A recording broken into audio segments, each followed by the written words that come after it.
Well, welcome to an exciting episode of Pete vs. Anxiety. My guest today has two combat tours in Afghanistan as a Marines Corps officer.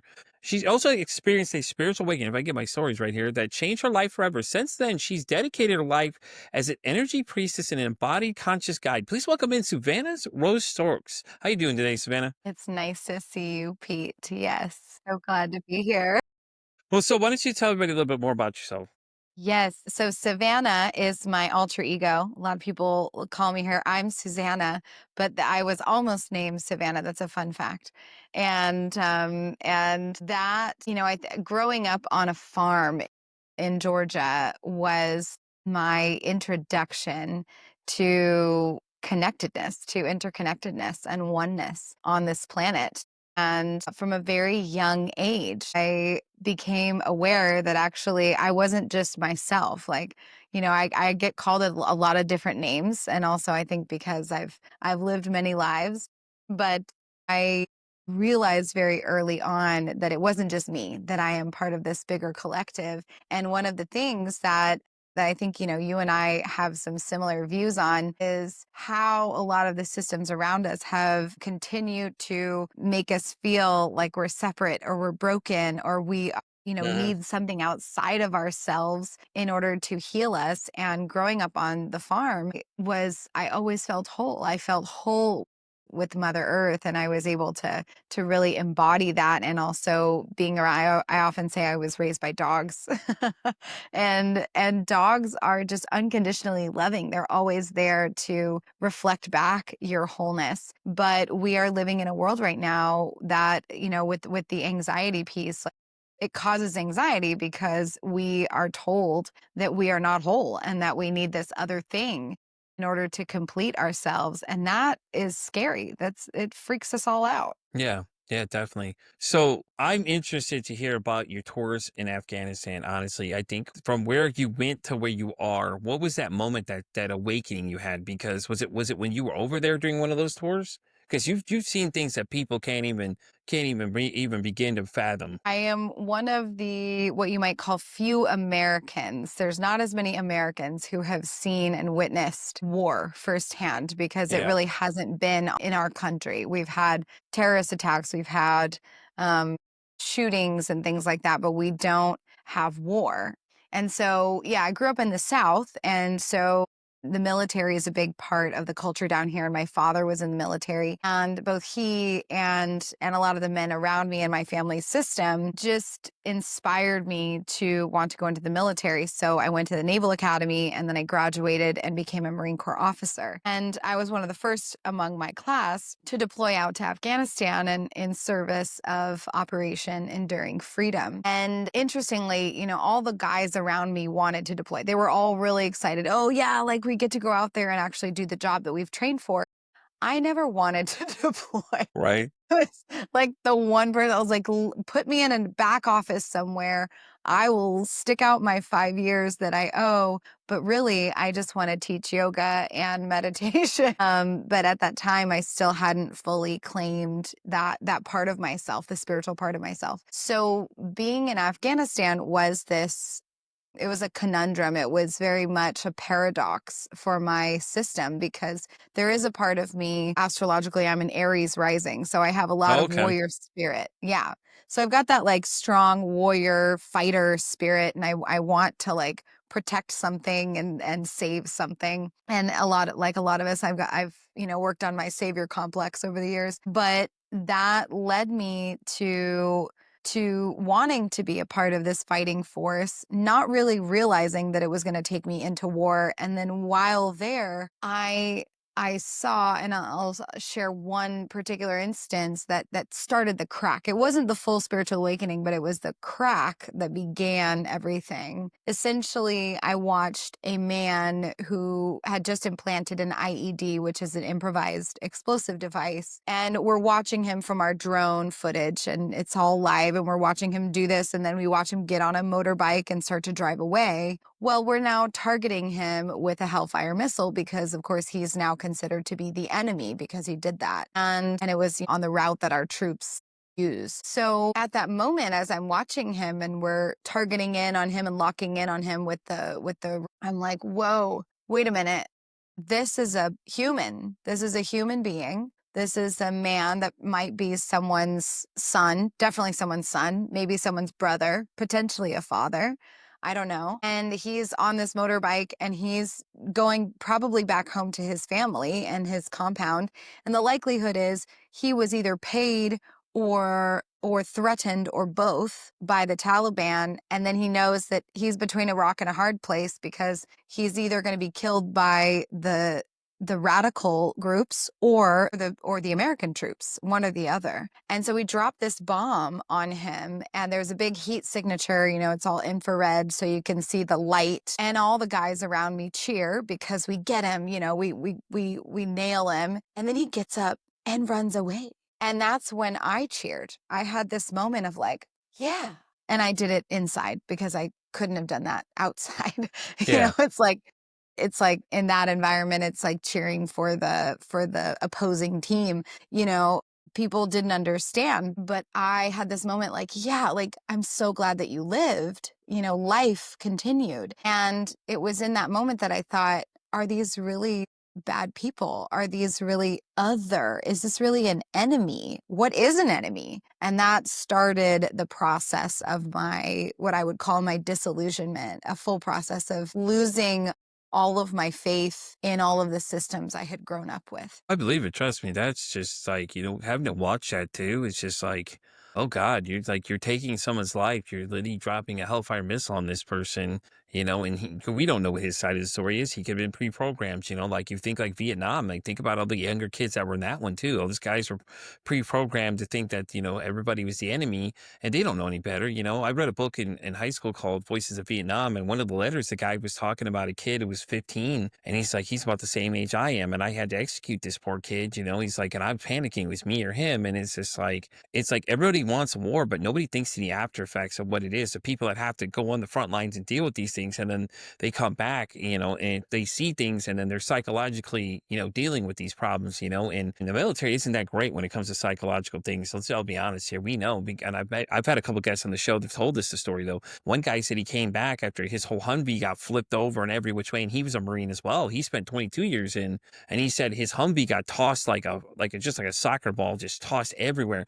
He got out, and he said for 15 minutes he was out cold. So then he had to get up and fake and make sure nobody knew there was something wrong. But when he came back, he said they evaluated him, and they said, "Oh, you're all fine, you're fine." And he's like, "Well, did you look at the results before or after I went over?" Which was very shocking to find out that we're looking at his pre-deploy results, except for his now, because he's like, well, there's something wrong, Yeah. and it's horrible the things that these guys have to go see. Everybody's like, war, war, war. Okay, well, you the one going to do this war, or are you sending other people to go do this because you're affecting these people? Yes. Yes. And this is the struggle is that most of us, especially while we're you're encouraged to not tell people that you feel sick or mentally unstable in any way, because then they'll pull you out of your jobs, and there's a level of shame associated with that, right? There's like weakness, you can't be showing any kind of instability. And what that leads to is people learning how to suppress and oppress all of their emotions and just stuff them down. And even brain injuries, right? Brain injuries Hmm. go completely unnoticed. I remember being tested several times for traumatic brain injuries, and I did not feel like that. They were really just questionnaires, and they don't do much other stuff. They test your vision, things like that. But I was like, there's got to be more, right? There needs to be more to this, because Yeah, no, I you're agree. testing a person who likely has a traumatic brain injury and then asking their opinion on whether they have a traumatic brain injury. Maybe you don't ask the person who has the traumatic brain injury if they have a traumatic brain injury. You might ask their spouse, you might ask the family, you might ask, the systems around them, and pull their in some way. But there must be better processes for healing. And that's Gotta one of be. the reasons why psychedelics came into my world, was because every single other system, I knew that if I'd gone to the VA, they would have given me, like you said, someone before, had 15 Yeah, medications. 15. He's insane. Could you just imagine the side effects Yeah. alone that she would Yeah. be listing off? Insane. It's insane. I mean, we were Nuts. talking, briefly before this about the The flashy ads drug on criminals. TV. Yep. Yes, the pharmaceutical commercials, which have all of these side effects that they list, right? And they say, yeah, you might have like explosive diarrhea and suicidal ideations, but it's going to help your psoriasis. And it just like blows your Yeah, if mind. you literally sit there and listen to 'em, me and my mother-in-law were doing this when, she was here last week with me because my wife had an operation, so she was visiting, and her and I were watching 'em just laughing hysterically as we're reading these because it's just like, you've got so many things, it's like, what the hell are you putting in these medications that these side effects are coming up? And then you play another commercial afterwards, and it's one that does the direct opposite that fixes all those problems, but adds more problems on top of that, and it's just like, "What?" Like, you're scaring me here, like, this, like, makes me not wanna take any medications at all, which means most people honestly should be really researching the stuff they're putting in their body because this shit is just ridiculous, the things they do, you know? And then Amen. benzos, was another conversation we had today with another guy, he works out of Minnesota, and he was mentioning how he was coming off a benzo addiction and, taking benzos for so long, he's like, "That shit just fries your brain," and it's like, we're giving this to people and we're frying their brains, but, we're fixing a problem, like, there's gotta be a better way, guys, and what you're doing and what he's doing makes more sense though now. Going more natural cures, to fix these problems is a better idea, honestly, versus pumping all these medications and it's horrible. Absolutely is sickening. My sister was on 22 different medications after dropping out of college and having a traumatic experience there. And what ultimately I have seen over and over and over again is that when someone has any kind of mental emotional crisis or issue, the first thing that's slapped on it is a medication. That is Uh-huh. a pill, and then there are no lifestyle changes suggested. There's nothing like, oh, and also maybe you should do a job that's less stressful, and maybe you should also meditate in the mornings or change your diet, right? Like eat less sugar. There's no lifestyle changes suggested. There's a pill that's given, and then there's an expectation that that pill is going to solve the thing. And when that pill doesn't solve the thing, then the dosage is increased and there's usually another pill added. And then you get more and more and more and more. And the doctors are like, "Oh, try this protocol, try this protocol." It's this seeking of an external substance to solve a very internal challenge that is not a regenerative medicine. And that's what we, at Metamorphosis now, that what we do is we're focused on regenerative medicines that leave you better. So the side effects are things like an afterglow, a deep connection with nature, watching the sunset and coming to tears. Beautiful, Right, yeah. beautiful side effects. Like you might grow closer with your family system. You might sleep better, right? And there are medicines on this planet that do that, but we live in a society right now where drugs are medicine and medicine are drugs. Yeah. A lot of people don't like CBD here in Texas where I'm at. They don't like those either, but there's so many things people are using them for that are helping. They're not getting all those side effects. Like I use some gummies for my anxiety. It helps. Like if it gets really bad, I could take one and, I'm good to go. Like I'll feel good. Now there's some that if I really just want to just relax, I've had a rough day, there's ones that'll take you to the stratosphere. Trust me. My wife will tell you about that. There's a funny story. It goes that she and I were dating. Okay. So she was digging through, I had a refrigerator in my room when she had came over. She was dug in something. She took one of them and I was like, "Oh God, which one did you take?" No. "Oh, it was like some kind of ring." I'm like, "Oh no, No. no." She's like, "Why? What happened?" I said, "You just took about 125 milligrams. I don't know if you're Oh, ready for this. It's about to be a real trip experience." She is freaking out in the chair behind us going, "Oh God, I can feel my teeth. Oh, I don't like this." And her daughter was with her too. And her daughter was, in their teens came over, was trying them, tried one too. I said, "You didn't give her one to anybody else." She said, "Oh, well, she had one." I'm okay. All right. Well, y'all better get ready for a fun ride here. You're not allowed to go anywhere. Yep, you're gonna keep them We safe I and got a room in the other sit room there. for her to crash in. It's okay. She'll be good. And the other one was like, I could feel the hair on my teeth or something. I was laughing hysterically because I took them and I'm 6'1", 300 pounds at the time. So I'm a big guy. Okay. So you don't think it would hit? Oh, it hit. I was walking like Bambi for the first time trying to get across, and like where I have this big ass apartment too. So like I had 6 bedrooms in this apartment because I had found a space close by me. So I'm going across the room down the hall to get to the bathroom. I'm struggling to walk there as To my get legs are there. shaking completely. You can only imagine what a 5'4" woman's gonna handle with that one. And she was just like, "Oh God, I don't like this."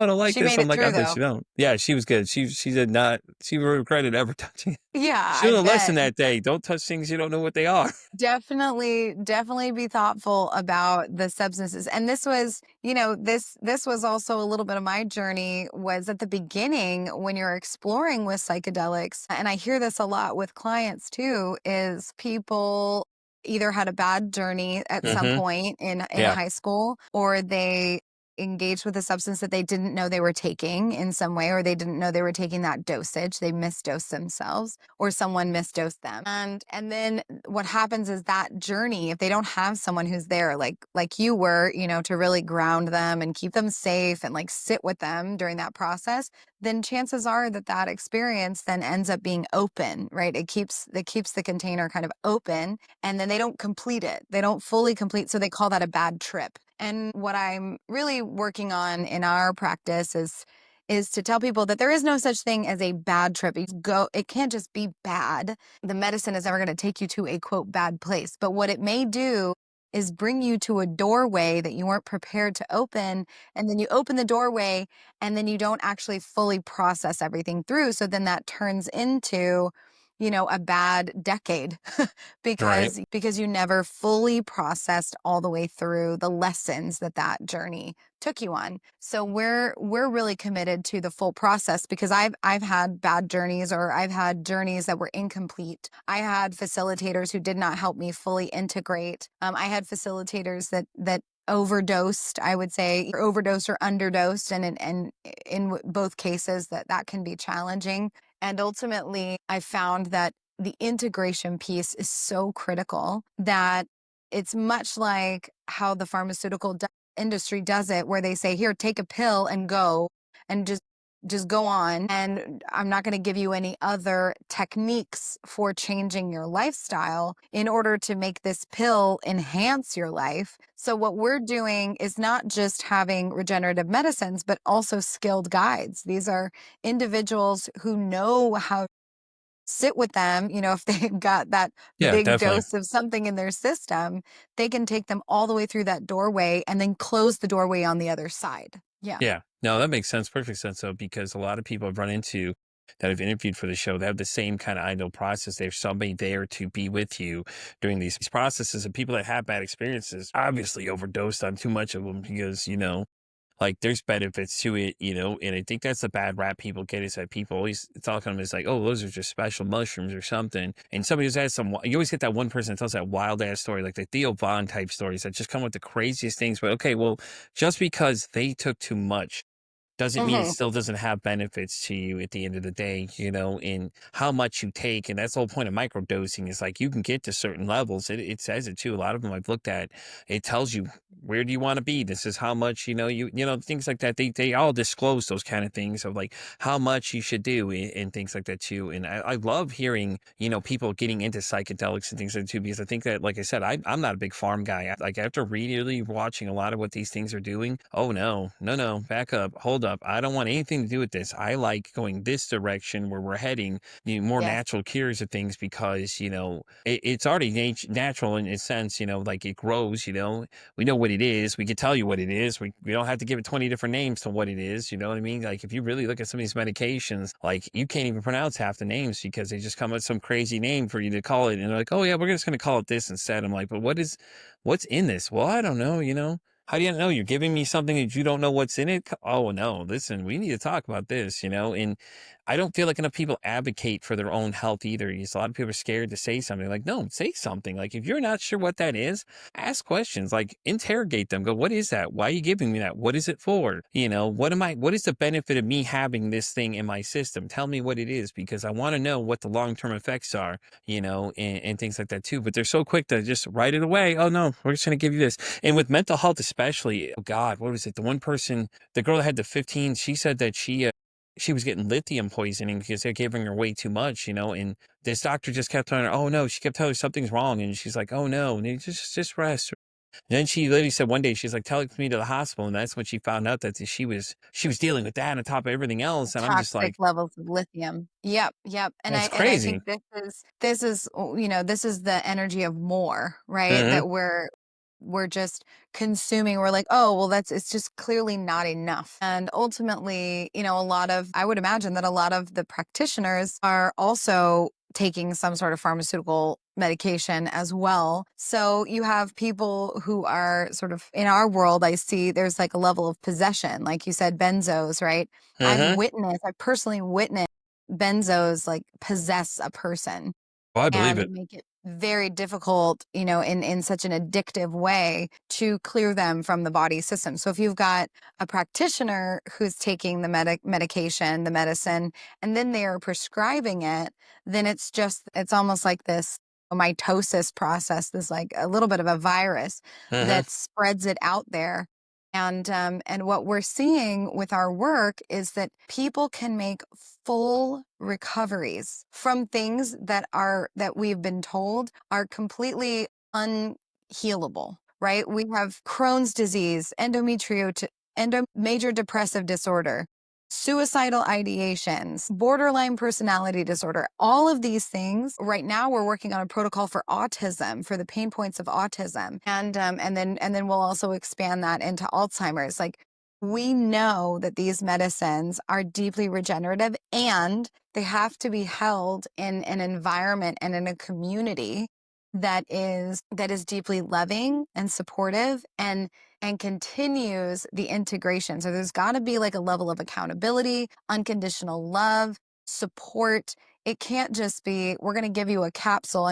And we do have a microdosing course, which we love dearly. I deeply, deeply believe in the power of microdosing, and Uh-huh. we're expanding those protocols. But our current microdosing course with psilocybin is called Mindful Microdosing, and it is all developed specifically for people to wean off of pharmaceuticals so that you can learn how to taper down and how to get to a level that is healthy for you, and then eventually wean off entirely. And you can do that with psilocybin microdosing. And I believe in microdosing as one of my favorite ways of engaging with psychedelics and plant medicines. I love it though. I think it's great. Take a look at the fact that you guys are constantly evolving and putting in the work, and that's great when you meet people that are doing these things that you guys are doing, and like I said, I had a gentleman earlier, man, you could tell this guy knew his stuff just like you know your stuff, and that's always reassuring because at least you can tell people, hey, listen, these are these things, this is our plan. We're gonna wean you off this other stuff. We're not gonna just tell you, okay, we'll just stop taking them like some people do, because you can't with some of those things. You can't just stop and not expect side effects to happen. Like back in the 90s, there was this diet, what was it? The TCG thing where they were injecting hormones, but you were eating like 500 calories a day. You just couldn't just stop doing that Right. because you gain all the weight back. The same kind of idea, it's there, it's like at least you guys are weaning it. You guys are looking at trying to target different things and you're working on these regimens and then you're going out and testing them to see how they work. And you'll have this factual proof though. So when somebody asks you about it, you can be like, well, here you go. Here's our research for you, because that'll be the next big thing too. Is it getting some doctors on board to start coming with you towards that way, to start, reaching out to you, having you guys start integrating together, which would be the idea of the future, moving away from big farm taking such a stranglehold on the market. Even Tylenol recently, that was just like, I oh know. man, and that wasn't the first time either that's come up either. No, this it was back, I think in the 2000s where it was when it happened again, when they had taken it off the shelf completely because something had happened, something got in there. But it's like, but if you're regulated, how are you guys allowing all these things to get into these medications that we're giving our children? Like Tylenol is like the go-to for everything. Like if you're pregnant, you can take Tylenol. But then you're telling me these things are getting in my medication because you guys aren't using strict enough standards. I mean, I don't get it. It doesn't make any sense. Why are you allowing this to happen? And then you're just, oh, well, it got in there. Just don't use it. Recall it. But nobody's asking questions about, well, okay, well, how did you allow this to happen? Yeah, yeah. And also these are designed to be medicines, right? They are designed to be something that is supposed to help our systems grow and Uh-huh. expand. Uh-huh. So there's an interesting history on this that a lot of people don't know. In 1910, there was a report called the Flexner Report that was commissioned by the Carnegie Foundation, which was paid for mostly by the Carnegies and the Rockefellers. And it was a report that essentially created the narrative that we should shift the entire industry towards symptom management based care versus root cause healing, and spoke to the shift from plant and herb based healing to synthetic because synthetic was more repeatable and more scientific, right? And it was able to be Mass duplicated produced, over and probably. over Yeah. again. Probably Yeah, mass and mass production as well, too. produced. Yeah. Right. But the report itself shows the intention really to make more money. Hmm. It was for the purpose of bringing these already very wealthy families bigger revenue because they knew that if we actually heal the diseases, if we really do things that actually regenerate the body, then you're going to lose your client, right? And you're going to stop selling them things. So we want to keep people perpetually ill in order to continue to make the money off of them, right? And we want to keep them on a prescription so that it's a constant payment. And people are finally starting to wake up to the fact that these things happened. I mean, these were really truly things that established the pharmaceutical industry that exists today, and it's based on symptom-based care. So we're really focusing on, let's put a Band-Aid on the top surface issue. Right. Let's help you not be in pain or discomfort from this issue. But the fact is, the human body is perfect and whole, all in and of itself, right? The more that you remember your own wholeness, the more well you are. And the more you trust the body system and you recognize that the body is completely well, all you have to do is start to remember how well you are.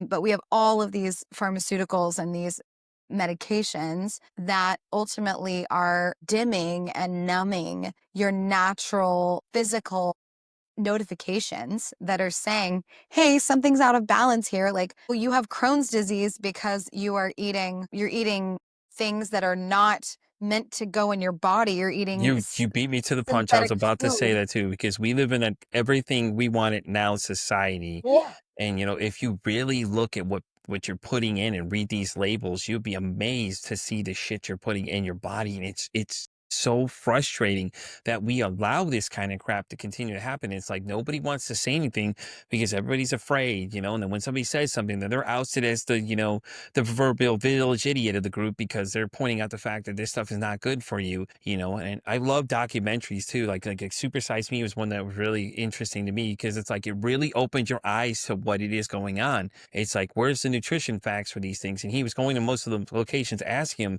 and they had no chart of it. Some had to go dig it out of the fucking basement. It's like, oh, we have nutrition available, but it's not like if people knew the calories and things they were putting in, the crap they're putting in their bodies, it's horrible. Like, go once in a while. Okay, cool. Treat yourself once in a while. That's cool. But he was talking about people are doing this 3 to 5 times a week. And it's like, holy crap, dude, you're putting that shit in your body. Do you know what it is? Sodas are very addictive. Candy bars are very addictive. Like, I'm diabetic, man. Like sugar, I gotta stay away from it because I try to, but it's just like, oh, it's just you just It's want it so bad because you see it. it's highly addictive. I mean, and we It is. have It is. that's I the can other agree. thing is we have these substances in our society that are accepted as things that are just normalized, but they Uh-huh. are also substances, right? And they are also highly addictive substances. Alcohol, caffeine, and sugar, and oh yeah, our phones, all of our technology, all of these things are normalized. Even work, right? Work, we have workaholism. that's Uh-huh. that's a very, very socially accepted addiction. And what we find in our work is that the more people engage with plant medicine, the fewer addictive tendencies they have. Yeah. And I am walking, living proof of that. I have cleared out so many addictive tendencies of my own just by working with the plants, and the plant medicines and regenerative earth-based medicines. They opposite to how most medications work. So a lot, especially antidepressants, they cause what's called tachyphylaxis, which is where you have to take more over time in order to get the same result. And it's because your body becomes numb to the effects, right? And you have less of an ability to produce that hormone because your body is becoming more reliant on the medication. The exact opposite is true for things like psilocybin, even ayahuasca, San Pedro. All of these plant medicines and earth-based medicines are regenerative, which means that over time, as your body system is cleared and cleaned by them, you take less of them and you need less of them, which has been very true for me. I hardly ever, if ever, microdose. And I am at the point where I go periods where I am completely sober. That I love right now is my glass bottled spring water. That's my treat to myself, right? Yeah. And I'm like, if we can all get to that place where breath and water and sunshine are the things that we're craving, those are the things that we deeply want and are nourished by, man, what a different place this would be. Yeah, breath work's really big now. I've had a few people on the show that do breath work. Meditation comes up a lot. Beginning of this season, there was a guy I met named Julian, and him and I were talking about that. That always comes up a lot too, because always people always think think Buddhist monks when you think of meditation, but a lot of more people are using it now for people with anxiety and stuff like that too, and it helps slows down your thoughts in your head because for me sometimes it's just cycling. I got thoughts going and things will just start recreating itself to something it's not, to the point I'll just start like losing my cool about things, and it's like I got to remind myself, listen, you just invented this. It's not real, and it's just, and it could play tricks on you a lot of times too, like as you overthink things, and then when you get to that point, you just start, going to like a panic attack. Then people just want to, tell you to calm down. It's just, it don't work. Stop telling people to calm down. You know what I mean? Like, meditation's great. I've been trying it.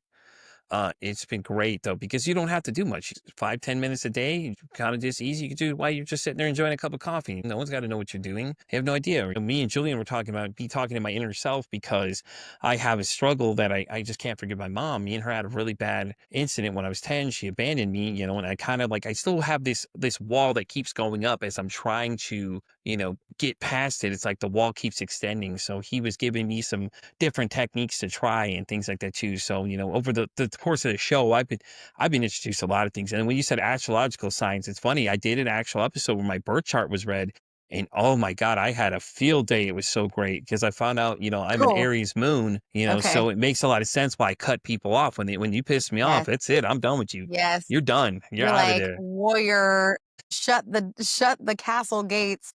Right, because I'm a water sign too, so I'm a Cancer, so we were discovering every little bit of it, and we were going through the houses where I fell into, and then when we got to a house where I was at, she was explaining what it was and things like that too. Like, I have like this ability where people just come up and tell me different things. Like they'll just tell me things they never tell people, but it was right there in the charts. And mind you, she doesn't know anything about me before this conversation. She just knew me through a friend of hers that had been on the show too, and she was talking about an entity named Spirit that was helping her write these books. This woman has like 12 published books. Her background is nothing of an author. She was just an average housewife, and all of a sudden something came to her spiritually, just channeled through her to write these books, and she was off to the races. So it's never, I don't really overlook it when people talk about spiritual things and things like that because it makes sense because I was introduced to an energy healer, and ever since then I better understand now that I'm an empath, and I feel energy and I sense energy differently. It explained these things I couldn't explain to people. And it gets more interesting because every time I meet somebody new, it's always something new to check out and new rabbit holes to go down. So, it's always exciting every time I get to hit record with people. And over the first course of the season, the first year I did 200 interviews. So I've been through a lot of conversations. Yeah, I mean, it feels that way for sure. And I feel like you are learning, you're also gaining so much Oh wisdom my through God, this yes. I process. love it. Like I said, when you guys come on here and start talking about your expertise, I'm just over here like sponging it up. I'm like, I oh God, love please don't that. stop talking to me. Well, Pete, this is such a critical aspect Hmm. of integration, right? So, if you've had a plant medicine ceremony, whether it be a macro session with a larger dose of medicine and a facilitator, or if you're sitting in microdosing, that's the third aspect. So for us, it's regenerative medicines, skilled guides, and supportive communities. Those are the three things that we deeply, deeply need. Sometimes we shorten it to coaching ceremony and community, where you have this supportive community because we have what's called mirror neurons in our brain. And these mirror neurons, they activate in such a way that when another person is going through a process that in some way mirrors our own, which hint hint is like most experiences because you surround yourself with people who mirror you. Hmm. And so when they're going through an experience or they're talking about or they're sharing about their expertise or even what they've learned from that experience, you learn many times faster from their felt and shared experience than if you were just going through it by yourself and on your own. So we help each other, and we help not only hold each other accountable, but we also enhance our ability to learn as a collective when we get together and we share our processes, which is also why I'm a big supporter and believer in sharing your process and sharing what's on your heart more vulnerably and more openly with the world, because we have a lot right now that's hidden, that's sweep it under the rug, like suppress it and put it in Mhm. your little compartmentalized box, and then we don't actually get the juice of the experience. You don't get to teach other people, and they don't get to learn from you if you're not really sharing what's been moving for you in your life and how you've learned. So you having these conversations on this, on this podcast is so critical, because all the people who are listening can then be mirrored by you in your process, and Yeah. also by me when I share my stories. Yeah, a lot of people come to me and they tell me, "Listen, I know you talk about these things already." So it makes everybody feel good when they say that. They're like, "Listen, I want to talk to you about something. You do understand. You deal with these conversations every day." And it's just like, "Oh, okay, cool." Because a lot of people I work with listen to the show. Actually, one girl who got me turned on to learning about BPD is she's going to be on the show too. She said that she only Amazing. wanted to do the interview with me because she knows I understand and she's listened to a lot of these interviews and just hears what I'm doing. I had a guy on Monday, he was telling me, he's like, "Oh, I listened to a couple of your episodes already." I was just like, "Oh, listen, are you trying to win me over? Because you already did with it, you know?" And it was really cool because, you get to meet so many cool people. So like I'm working on this thing, a community. I started one of those schools things, but I'm taking the social media out of social media. Like, like people can come share things, but then, no negativity is allowed here. Like I promise, right now, the first person that tries to be negative in this community, they're getting kicked out instantly because I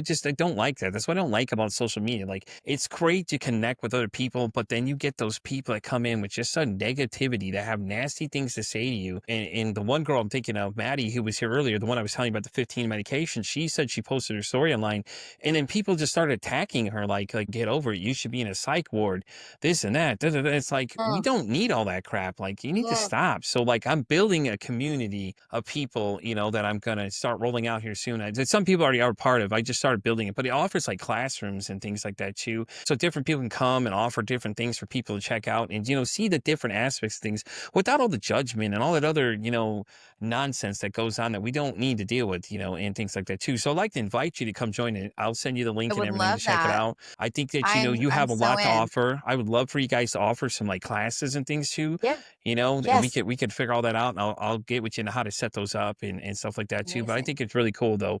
I haven't really been telling, but We need more communities that mhm, have less judgment, right? mhm, More unconditional holding space and being like, "Oh, I see you in your process. Like, woo, that looked like it was hard. Man, like keep going. I know that exactly. was difficult, but there are, and I just recently faced an incredible amount of judgment in my personal life, and it caused me to remember, because our community at Metamorphosis, the Metamorphosis community, we really do have an incredibly open community that allows in your whole process. Like whatever kind of crazy shit is going on in your life, we're not going to call you crazy, because guess what?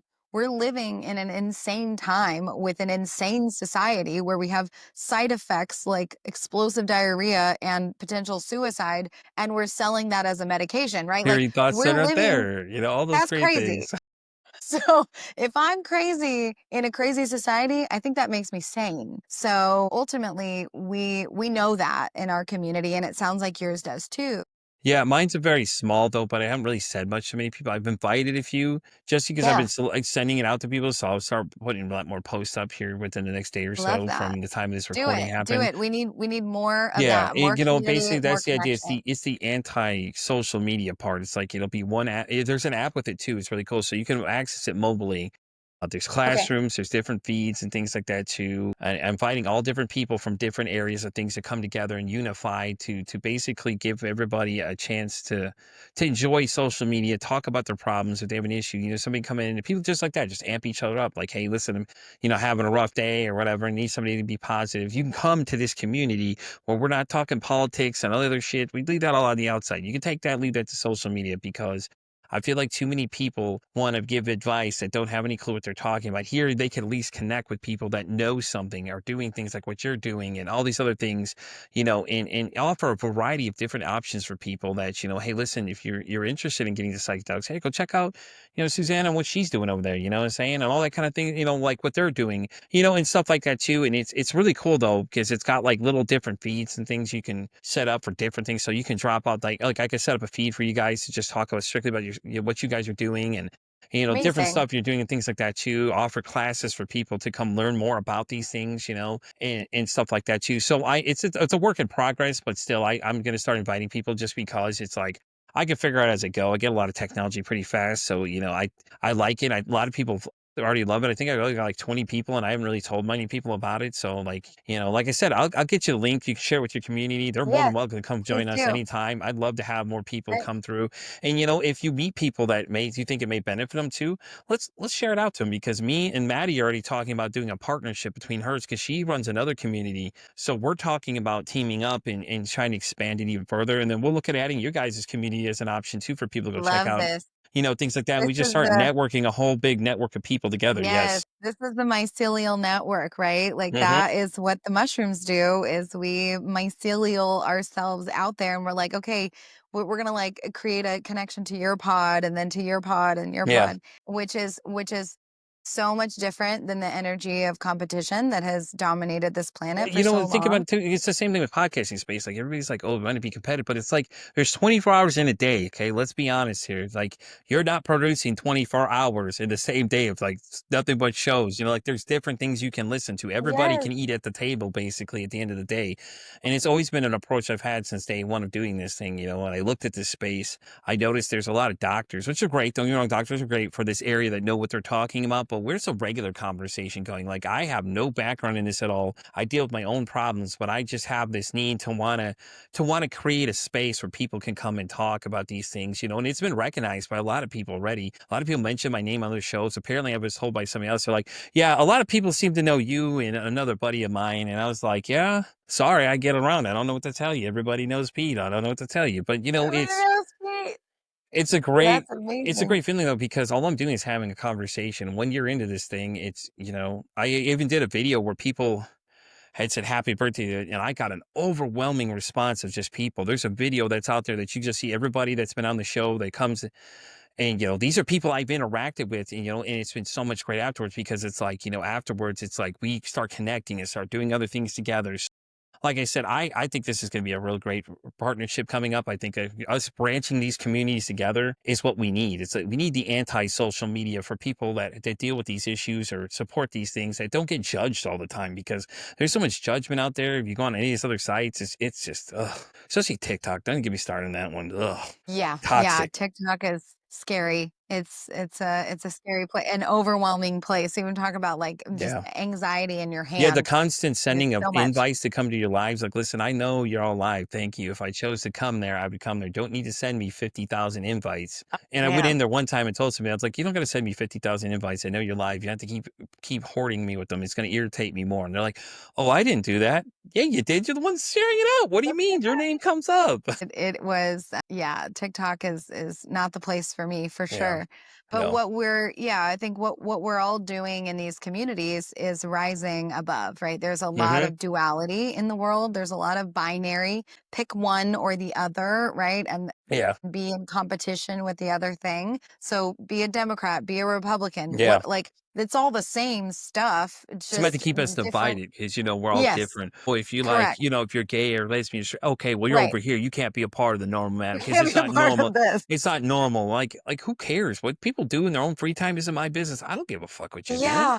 Cool, come on in. I don't care. You can be transgender for I care. I don't give a fuck what you do. Like, I don't care what you cool. Show me some pictures. Let's see. You do drag shows? All right, let's check that shit out. Let's go. Because half of them can do better makeup than most people can. That's Like, true. I'm very open to everything. And maybe it's just my life experiences I've dealt with, and things like that too. So, Susanna, we're going to get to the fun part of the show. I don't know if you've ever seen any of these shows before. I'm going to ask you two questions, okay? And I've asked every guest these questions, and it's an interesting response every time. So, the first one is if your mental health had a song, what would that song be? That's a great one. If my mental health had a song, It could be the man. first song you think of. It could just be anything. Like, you could break it down Yeah, however you want. People turn this thing into an interesting question because some people are like, this well, is at this time it was this, and then this time is that. I'm like, listen, however you yeah. want to lay this out. Okay, so the first song that came, I'm going to give you two answers to this. The Okay. first one is the first song that came to mind, which I think comes from my inner child and my connection to my spirit, is Sweet Home Alabama, because that was that's like little Susanna growing up on the farm, like frolicking through the meadow and just like listening to her country music, classic country. And country rock, we might say. And give me a little bit of Leonard Skinner and I'll be a happy lady. But then the second one has been lately this artist named Abel Hart, and he has a song called Peace that's tuned to 432 hertz, which is like he's basically tuned it to the frequency of peace. So when you listen to it, and it's also got some like really deep bass, which is I always love. Awesome. If you guys are looking for some new music or a new artist to check out, listen to Abel Hart, the song Peace, 432 hertz. And really, you can listen to that entire album because it will absolutely uplift you. And now I'm realizing that I only can listen to music that's like tuned to a particular frequency because all the other stuff just actually they've proven most of it that's tuned to 440 hertz adds to your anxiety. So a lot of pop music, a lot of like standard music out there. Yeah, listen, I like a lot of punk rock and metal, and it Nice. just kind of depends. Like, I mix into a lot of things. It just depends. My wife listens to a lot of country and rap and things like that too, Okay. and I like a lot of new stuff too. Like, I like that Post Malone song with what's his Mm, face. I love that one too. MGK, yep. some of the bigger ones I like now, and I've discovered some smaller bands. Like, TikTok's good for strictly for me for music, For literally for me. I'm music. like, I find music, different bands on there I've never seen before. Actually, the intro to this season is actually is It Me by a band called Let Me Bleed, and it's just like, it was just, I've found them in the beginning, love what they're doing, love this guy's songs. I've been trying to get him on the show, so it's one of my goals to get him on, Yeah. things like that too. So the next question, and the most important reason why this podcast exists, is that if you could break the stigma about mental health, I mean, anything that you see on a daily basis that you just want people to stop believing, what would it be? That's a good one too, I Please know. stop believing that drugs are medicine and medicine are drugs. Please believe that earth-based medicines are way more effective than really any synthetic. No matter how great that synthetic medication has been proven or tested, earth-based medicines are where root cause healing is. That is like fact and observable over thousands of years of human history.